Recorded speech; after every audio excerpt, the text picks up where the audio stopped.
il faut que je vous parle de quelqu'un qui est très impressionnant. C'est Aaron Umpinski, comme vous l'entendez par son prénom. Il est d'origine juive, mais surtout c'est un scientifique, mathématicien, épistémologue, linguistique, expert en système logique et historien des sciences. Un an après la fameuse datation de 88 au carbone 14, il a été sollicité pour faire une étude approfondie sur le linceul, puisque la datation du carbone 14 était complètement contradictoire avec tous les résultats du fameux STURP de 1978. Donc, qui avait raison? Il y a quelque chose qui n'allait pas. Il s'est mis au travail, il est même devenu une des références mondiales du linceul de Turin. Il a organisé un symposium à Rome en 1993 où il a donné toutes ses conclusions dans lesquelles il démonte catégoriquement la datation du carbone 14. Mais c'est surtout lui qui a mis en avant la fameuse énigme de le IRSC, c'est-à-dire I pour impression, R pour retrait, S sans contact. Bien qu'il ne soit pas chrétien, sa conclusion est ferme, la voici. Le linceul de Turin est la seule pièce archéologique à receler un signe de contradiction scientifique non explicable par la science la plus puissante de tous les temps, celle de l'impression, c'est-à-dire que l'image se soit imprégnée du cadavre, se soit imprégnée sur le tissu, retrait, que ce soit retiré sans qu'il y ait de contact à cause des gouttes de sang, comme je vous l'ai dit, et aussi le tissu qui était comme tendu sur le cadavre. Cette IRSC, c'est-à-dire impression retrait sans contact, ne peut pas être expliquée rationnellement, nous dit Aaron Umpinski, sauf si on relie ce retrait au phénomène de la résurrection du Christ.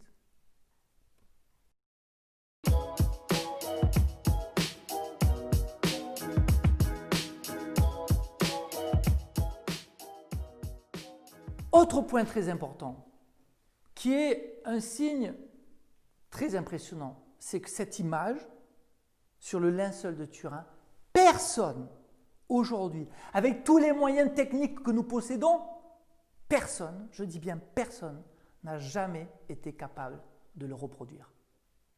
C'est une pièce unique au monde.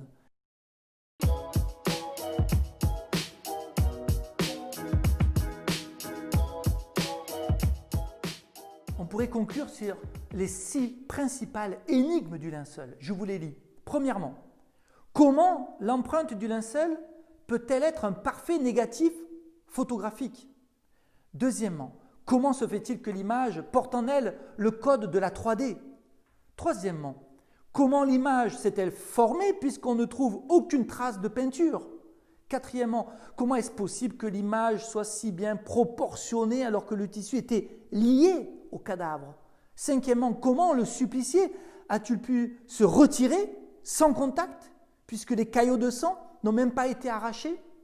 Sixièmement, enfin et surtout, pourquoi, avec tous les moyens d'aujourd'hui, aucun scientifique n'a jamais pu reproduire ce linceul?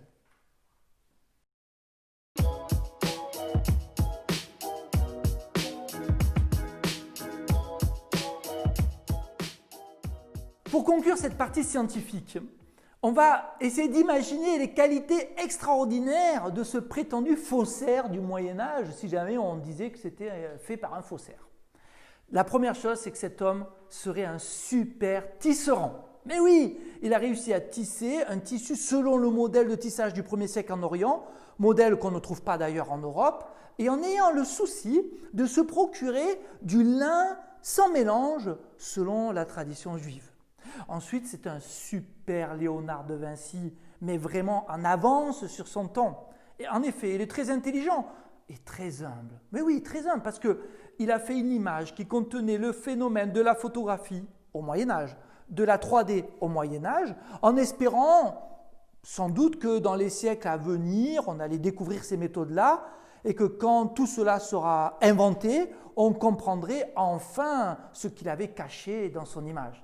Très fort. C'est aussi un super magicien. En effet, il a réussi à rajouter du sang sur le tissu sans pour autant provoquer d'arrachement des caillots de sang. Là, il faut quand même le faire.